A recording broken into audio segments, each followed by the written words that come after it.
ce sont les conséquences qui enseignent mieux que les conseils. Quand vous prenez votre premier salaire, vous voulez jouer.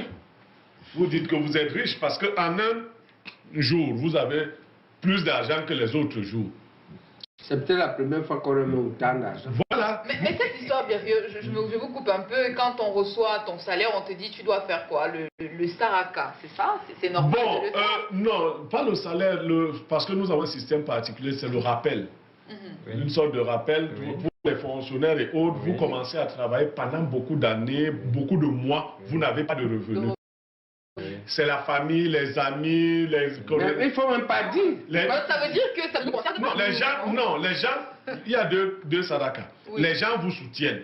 Alors, quand le rappel arrive, en termes de millions parfois. Oui, il faut déjà dire merci à Dieu d'avoir atteint ce jour, parce qu'il y en a qui meurent avant ce jour.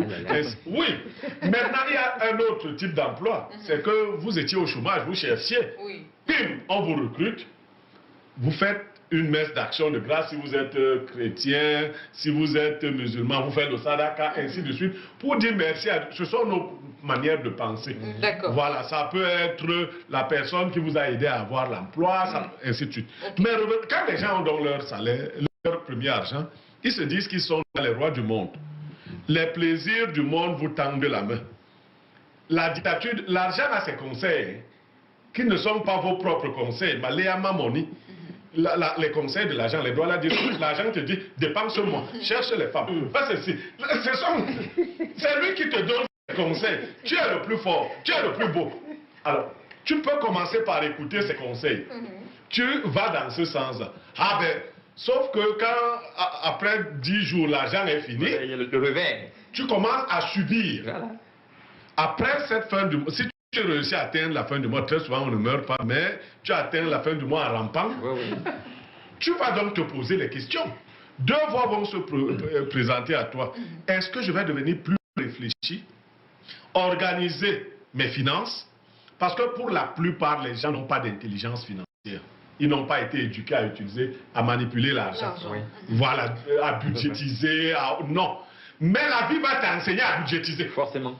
Comme le mois dernier a été difficile, tu es endetté chez le boutiquier, tu es endetté partout, les gens te regardent bizarrement.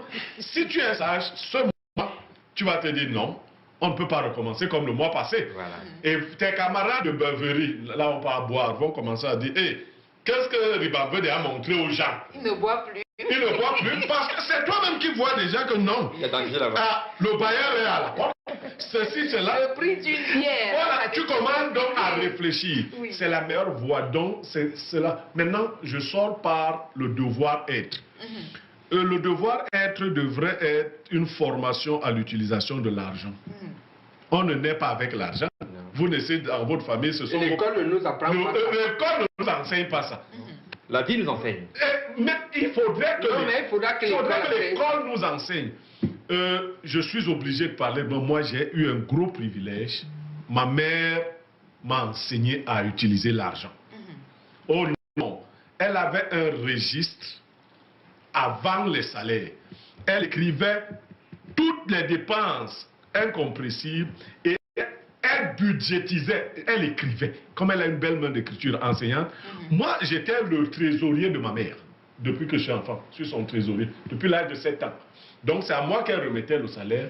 Et, bon, elle était très rigide. Hein. Elle, c'était même avant la baisse des salaires. C'est-à-dire qu'à la période de la baisse des salaires, pendant que toutes les familles tombaient, ma mère a lancé les constructions de sa maison en Balmayo. On m'a dit que, mais attends. Elle pense à où? Parce qu'elle était très rigoureuse. C'était l'épargne. Non, chez nous, il n'y avait pas d'extra avec elle. Déjà, on se moquait d'elle. Elle ne s'habillait pas, elle s'en foutait. Elle achetait les habits simples, on disait qu'elle s'habille comme les simples femmes qui ne travaillent pas. Mais elle a pu réaliser donc avec cette rigueur. J'ai hérité. À un moment donné de la vie, j'ai voulu me dévoyer et dire que non, je ne suis pas obligé de faire ce que ma mère m'a enseigné. Quand je me suis dérouté un peu, la vie m'a frappé très fort. Je suis revenu sur le droit chemin que je n'aurais jamais dû quitter. Voilà. Donc il faut enseigner aux gens que l'argent a ses conseils, ses orientations, mais nous devons l'orienter d'une certaine façon. J'ai un ami, il me disait quand on s'est rencontrés, oh non, ta façon de gérer l'argent n'aime pas les gens qui le disciplinent beaucoup. Je lui ai dit, on a fait un pari. Utilise ton argent comme tu veux, moi je me discipline, on verra. On s'est vu 5 ans après pour faire le bilan. Le bilan, c'était que j'étais obligé de le loger. Vous voyez, il me laissait. C'est pas... Et aujourd'hui, il m'a promis que comme il est en train de se relever, il va changer. L'argent te rend visite. La manière dont tu le reçois comme visiteur, il va rester ou partir à jamais. Le salaire est petit, mais quelque petit qu'il soit, il faut qu'on l'organise, qu'on le budgétise. L'éducation Tu dois financière. te dire que tu ne peux pas habiter dans une maison qui est supérieure à tes revenus. Ainsi de Ou suite. bien à la part de ton revenu réservé au logement. Au logement. Parce qu'il y a une part de revenu. Tu dois... En fait, tu dois te... Même si on se moque de toi, en fin de compte, ceux qui se moquent de toi aujourd'hui, si tu te disciplines, l'heure vient où ils vont te féliciter, t'acclamer. C'est ça. Ok? Mais si tu te fais acclamer au début de ta carrière, tu te feras moquer dans la suite de ta carrière. J'ai déjà l'argent. Donc on doit mettre à l'école J'ai déjà l'argent. une matière qu'on appelle éducation Que les financière. décideurs nous écoutent. Voilà, ça c'est pour dire ici. Voilà. On doit mettre à C'est ceux qui vraiment font... important. On doit hein, mettre à l'école une matière qu'on appelle mathématiques et éducation financière. Faut que si on fait les maths encore, dans mieux justement éducation Ça se fait avec les maths. Oui, mais l'éducation financière, ça ira. Éducation Maths. Dès qu'ils entendent maths, ils ont peur. Voilà, donc, il faut cette matière-là et on doit la mettre très tôt. Oui. Oui, oui. Même à la CIL. C'est-à-dire que quand tes parents te donnent 50 francs le matin, Tu dois savoir gérer ça. l'enfant doit pouvoir gérer ça. Par exemple, il faut que tout le monde ait une épargne. Et sur le plan politique, il faut que le politique aille enlever le crédit scolaire. Il interdit ça par une loi. Par contre, il instaure obligatoirement à tous les salariés l'épargne scolaire. D'accord? Oui, ça, tu épargnes toute l'année pour payer l'école de l'année prochaine. Oui. Pas l'inverse que nous faisons maintenant. Toute l'année, tu n'épargnes pas. Mais quand juin arrive, les banques nous appellent. Oui. Ils nous escroquent. Ils nous donnent tous les crédits. Et toute l'année, tu es étranglé, tu es sur découvert. En juin, tu recommences le cycle. On peut faire l'inverse. On remplace l'épargne scolaire par le crédit scolaire par l'épargne scolaire. Il faut quand même avouer et qu'il y en a certains qui ont reçu une très belle éducation financière, qui gagnent très bien leur vie, mais on ne sait pas où et comment ils dépensent leurs revenus, c'est-à-dire ils ne s'en sortent pas. Pas de projet, rien du tout. Voilà. Non, ça peut aussi être une option de vie. Les gens n'investissent pas toujours parce que vous pensez qu'ils devraient investir. Moi, je forme les gens à l'éducation financière. Oui. Un enfant qui a trouvé que ses parents ont construit des maisons n'a pas les mêmes obligations que celui dont les parents n'ont pas construit de maison. Il n'a pas la maison au village, mais mon frère, si mon père, mon grand-père ont construit des maisons au village, ils sont aujourd'hui partis. Les maisons là sont vides. Vous pensez que j'irai commencer seulement par construire une maison parce que je veux vous montrer que j'ai la maison au village? Le ministre que j'aimais beaucoup, il est décédé, Bassa, on l'appelait Bapès. Nous sommes arrivés chez lui et il n'avait pas encore de maison à son enterrement. Et les gens voulaient bavarder. Quand le père de Bapès, qui était médecin, avait construit la maison au village, c'était le château du village à l'époque. Et c'est récemment qu'on a mis la route qui arrive dans le village de Bapès en Dôme. Arriver là-bas était un enfer. Donc lui-même ne sait pas On y allait une fois par semaine. il ne sait même pas comment son père a fait pour que les matériaux arrivent là-bas. Vous parlez, lui, il a construit à Yaoundé, il a construit partout. Est-ce que la priorité était de courir au village, alors que la maison de son père était là, qu'il a réhabilité d'ailleurs, courir montrer aux gens du village que non, je peux construire au village. Donc on n'a pas souvent les mêmes problèmes. Mes enfants, à moi, n'auront pas les mêmes problèmes que moi, j'ai eu. Ils n'auront pas les mêmes priorités que moi. C'est normal. À l'actif de l'enseignant, j'ai compris votre raisonnement. Merci. Mais c'est un mauvais raisonnement si on veut devenir riche. C'est pour cela que la plupart de mes anciens collègues enseignants ne sont pas riches. Je déconseille à un jeune travailleur de penser à construire une maison. C'est la dernière chose qu'il faut penser à faire. Si vous prenez cette option-là, vous allez socialement donner l'impression de vous en sortir. Ah, il a la maison, mais vous êtes déjà bloqué. C'est terminé. Qu'est-ce qu'il faut faire? Mais j'en viens, non? Je ne suis pas de cet avis. Bien sûr, je sais, parce que vous êtes enseignant. Et effectivement, voilà comment la plupart des fonctionnaires, des enseignants et autres se déroutent. ont réfléchi. Dès qu'on a son rappel, pim, 8 millions, ok? Moi, j'en avais 12. 12. Quand je reviens de Suisse, Voilà. l'État me donne mon rappel. Voilà. C'est ma première fois de ma vie. J'ai 12 millions dans mon... Priorité, tu allais acheter le terrain, n'est-ce pas? construire. Tu t'es embourbé. Il fallait faire comment? Permettez donc que je D'accord, parle. d'accord. Il nous reste... Oui, les Mais c'est cette maison qui me sauve quand on me suspend. Non, là, Parce que grâce à elle, je peux parler à un banquier quand je dis à Ava que j'ai une maison. Il me dit, va évaluer.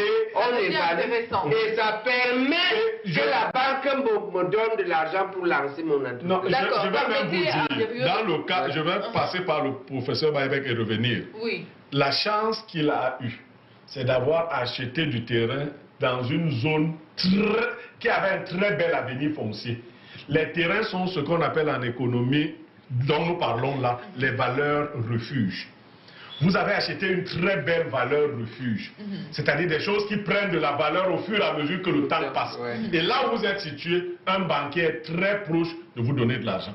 Je dis que je déconseille à quelqu'un qui gagne son argent d'aller acheter un terrain dans le but de se construire une maison d'habitation. Il est condamné à être pauvre. Il ne va plus jamais s'en sortir. Nous sortons tous les deux. Vous avez vos 8 millions, j'ai mes 8 millions. Quand vous prenez l'option d'acheter un terrain, déjà aujourd'hui au Cameroun, à Yaoundé, vous ne pourrez plus acheter un terrain urbain. Oui, oui. Donc vous allez, dans la périphérie. Vous allez vous éloigner. Oui. Et une fois que vous allez vous éloigner, vous allez acheter le terrain, disons 5 millions. Oui. Les 3 millions vont vous permettre de régler. Toute votre vie, pendant 10 ans, vous allez tenter de finir de construire votre maison. C'est ça, non? C'est ça. Et quand vous aurez fini, vous aurez mis peut-être là 30 millions, vous aurez la maison. Vous êtes un pauvre type. À côté de vous, moi je prends les 8 millions. Je mets par exemple dans le foncier semi-rural, semi-urbain.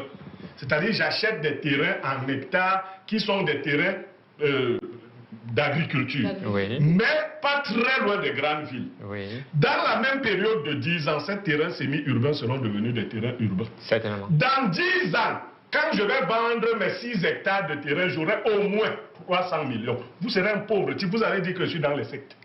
C'est clair.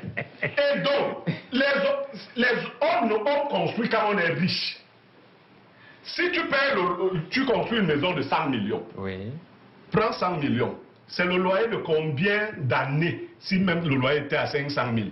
C'est le loyer d'à peu près une vingtaine d'années. Or, si tu as 100 millions aujourd'hui, tu achètes des terrains que tu mets en valeur sur 100 millions, en 10 ans, tu es milliardaire. Et donc, on ne commence pas par là. L'exception pour construire, c'est d'être tombé soit sur un don de terrain très bien situé, soit sur un terrain vraiment bien situé, avec pour objectif d'en faire un loyer, une maison de location qui peuvent rapporter de l'argent. Parce que pendant que moi, ceux qui ont commencé la vie avec moi, se vantaient qu'ils ont construit, moi mes biens se multipliaient. Au finish, qui s'en sort? Tu ne peux pas t'en sortir. D'accord. Je veux m'accrocher sur M. Yves. Voilà, donc ça, l'option de commencer par construire, non. Alors, à l'œil financier. d'accord. Vous n'étiez pas d'accord avec l'opposition, finalement, vous l'épousez. C'est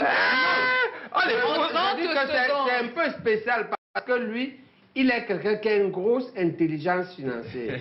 Mais pour le sujet normal, simple, je crois que si on a de l'argent, un rappel de salaire, pour un rappel important? Oui, important. Oui. Il faut investir dans l'immobilier, qu'on construise ou pas. Parce que tu peux toujours construire. Le foncier n'est pas l'immobilier, c'est là où il faut faire la différence. C'est pourquoi il dit que tu... Non, il faut investir dans le foncier. C'est différent. Pas l'immobilier. Moi, je ne vois pas cette différence. C'est une terrible différence. L'immobilier absorbe de l'argent et vous appauvrit.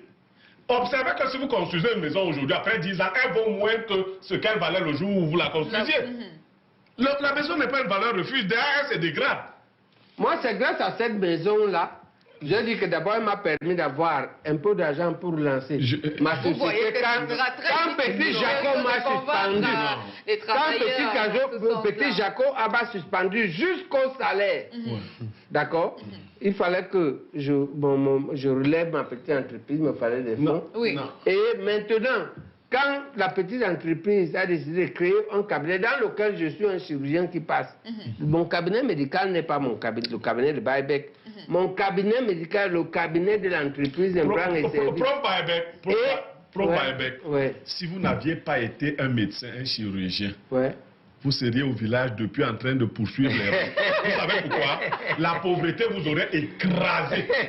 Parce que le salaire dont vous venez de parler là, c'est au moins le 1/5 de ce que vous utilisez par mois pour vivre. Et votre maison ne vous rapporte pas. Non! Ce n'est pas pour... Je vous dis que celui qui prend l'option... Mais les banquiers aiment voir ça, c'est sur la base Non, ce n'est pas la maison. C'est votre terrain qui a donné de la valeur à votre demande. Terrain bien sapé. Votre terrain est placé à moins de 200 mètres de la route principale dans un quartier bien. Je vous dis que le même terrain placé à, je ne sais pas, dans un village, dans un petit village, le banquier ne peut même pas te donner 5 millions. Il va te dire qu'on vend les terrains là-bas. On appelle la valeur de la mercuriale. Investissez dans le foncier, pas dans l'immobilier. L'immobilier coûte cher et si tu construis un immeuble de 150 millions, tu mets des locataires là, c'est toute ta vie pour qu'on rembourse le capital. Donc c'est pas intelligent. Ceux qui construisent comme ça, soit parce qu'ils gagnent mal leur argent et doivent vite le cacher quelque part. Vous comprenez? C'est-à-dire que si tu as les à côté qui entrent rapidement, tu n'as pas le temps de commencer à bien réfléchir. Il faut vite mettre l'argent. Vite. Parce que c'est demain que tu vas commencer à récolter cet argent qui n'est pas le tien. Mais ton argent gagné, 150 millions, à 3 millions par exemple, l'hectare de terrain, ça te fait 50 hectares de terrain. Quels que soient les calculs qu'on fait, lorsque tu transformes ça en lotissement, tu vends en mètres carrés, tu es un milliardaire. Rien à faire. Donc ne va pas vers l'immobilier, va vers le foncier. Vers le terrain. Vers le terrain. Ça. Merci pour ce cours magistral d'éducation financière. Je pense qu'on repart tous ici avec quelque chose, n'est-ce pas? Je voulais dire que de la classe des pauvres et qui est en train d'entrer dans la classe des millionnaires. Il est en train de devenir millionnaire. Blériot, c'est une encyclopédie. Maintenant, on ne sait pas si c'est une chance. Non, c'est pas une chance. C'est bien construit. Ou bien ça a été construit. Et si tu as un parcours tel que si on le fait, on devient millionnaire. Bien sûr. J'en ai formé. Voilà. Dans ma propre famille, j'en ai formé. Ceux qui m'ont écouté, j'ai mon petit frère qui est avocat à Douala. Je lui ai dit, tu m'écoutes ou tu écoutes quelqu'un d'autre? Il a dit, je t'écoute. Il s'en sort plutôt très bien. Très bien. Voilà. Actuellement, quand je construis, aujourd'hui, il est capable de construire à côté.